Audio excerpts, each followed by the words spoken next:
Capítulo 3º. Da Seção Cível. Artigo 9º. A seção cível é constituída pelas turmas, pelos grupos e pelas câmaras cíveis separadas. Parágrafo único. A seção cível, em razão da matéria, subdivide-se em seção de direito público e seção de direito privado. Artigo 9º. A seção de direito público é composta por 3 grupos cíveis e pela 25ª Câmara Cível. O primeiro grupo é formado pelas primeira e segunda câmaras, o segundo grupo pelas terceira e quarta câmaras e um primeiro grupo pelas 21ª e 22ª câmaras. Artigo 9º. A seção de direito privado é composta por 8 grupos cíveis e pelas 23ª e 24ª câmaras cíveis.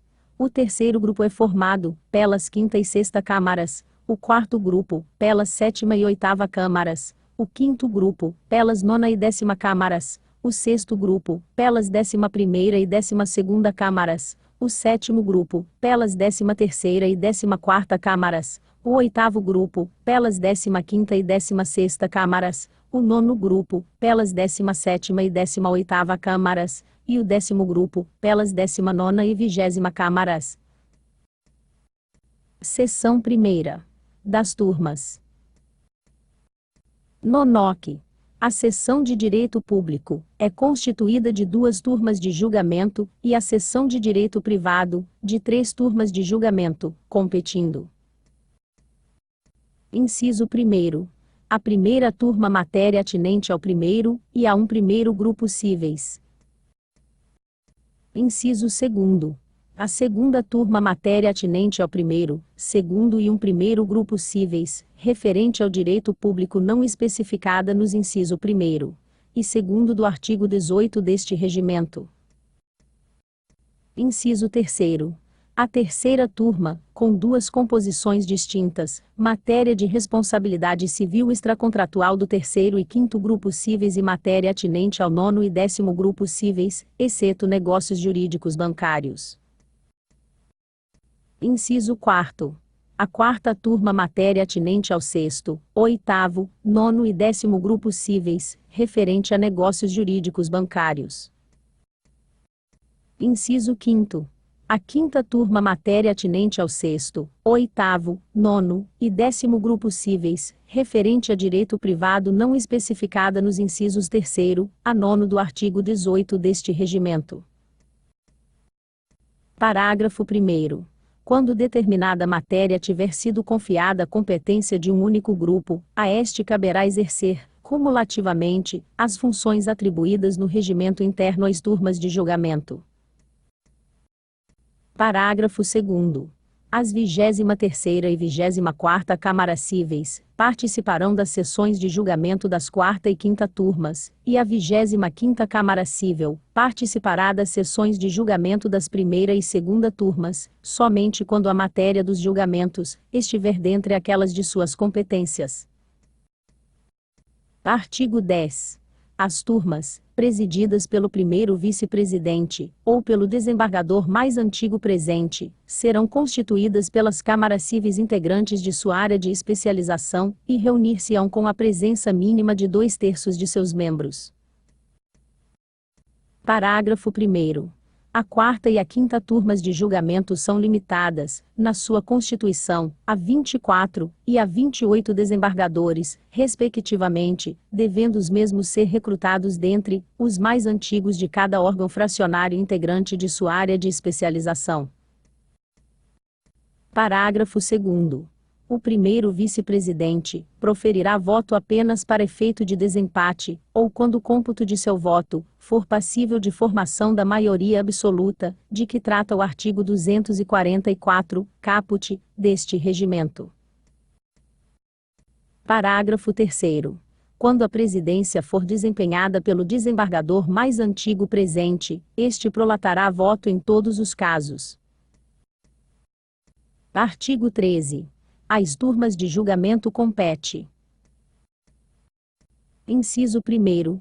Uniformizar a jurisprudência civil, observados os artigos 926 e 927 do Código de Processo Civil, e na forma deste regimento.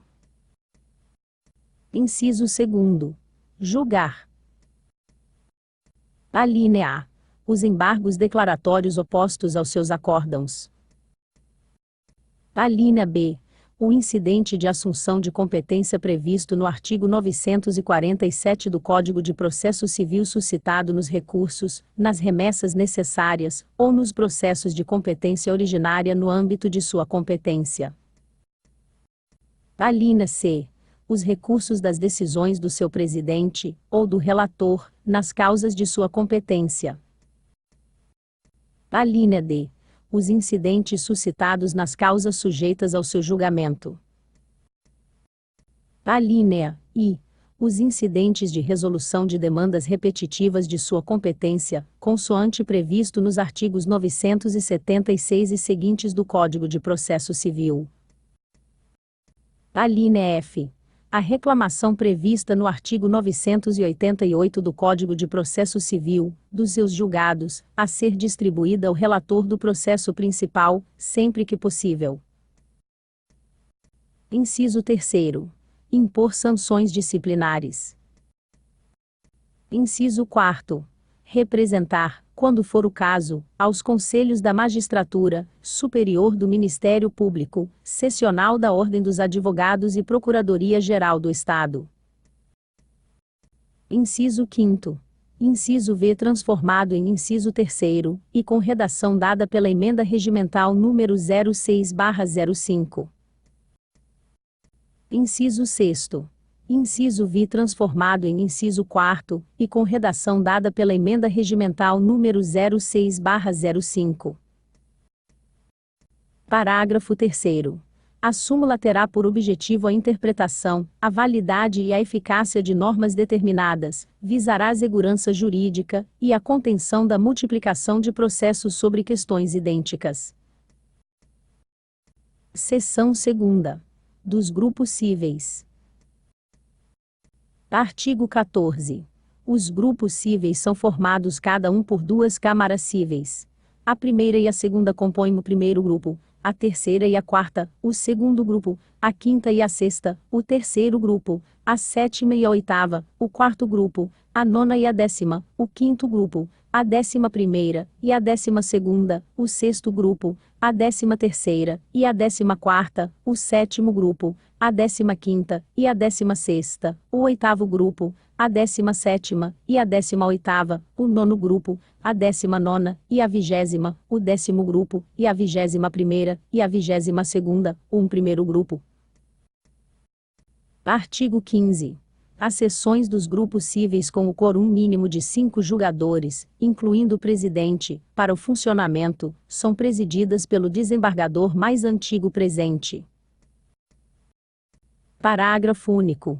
Ocorrendo o empate, suspende-se o julgamento, que prosseguirá com a tomada dos votos dos desembargadores ausentes à sessão, que não estejam afastados, a qualquer título, por período superior a 61 dias. Persistindo o empate, o julgamento será ultimado sob a presidência, com voto de desempate, do primeiro vice-presidente, ou do terceiro vice-presidente, nas sessões dos grupos cíveis de direito público, ou dos grupos cíveis de direito privado, respectivamente. Artigo 16.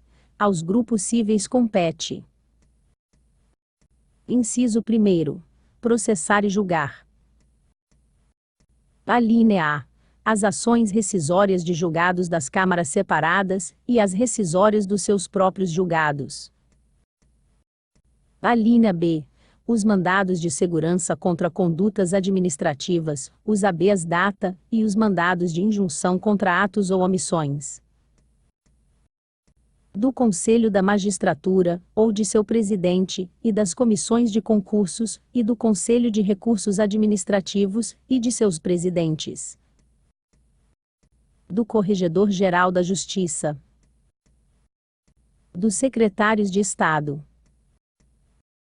do Procurador-Geral da Justiça, do Colégio de Procuradores, e de seu órgão especial, do Conselho Superior do Ministério Público, do Corregedor-Geral do Ministério Público, e da Comissão de Concurso para o cargo de Promotor de Justiça, do Procurador-Geral do Estado, e da Comissão de Concurso para o cargo de Procurador do Estado,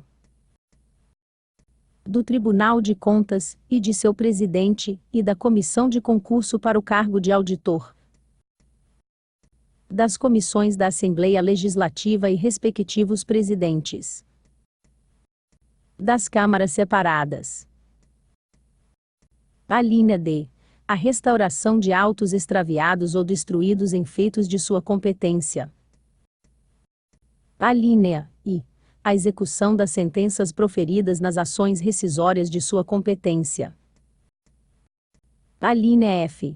As habilitações nas causas sujeitas ao seu julgamento. Alínea G.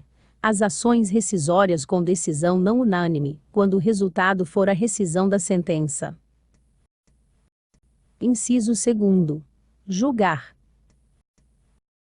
Alínea A. Os embargos de declaração opostos aos seus acórdãos. Alínea C. Os recursos das decisões de seu presidente, ou do presidente do tribunal, nos feitos da competência do órgão. Alínea D. Os recursos das decisões do relator nos casos previstos em lei, ou neste regimento. Alínea I. A reclamação prevista no artigo 988, incisos 3º e 4º, do Código de Processo Civil, dos seus julgados, a ser distribuída ao relator do processo principal, sempre que possível. Inciso 3º. Impor penas disciplinares. Inciso 4º.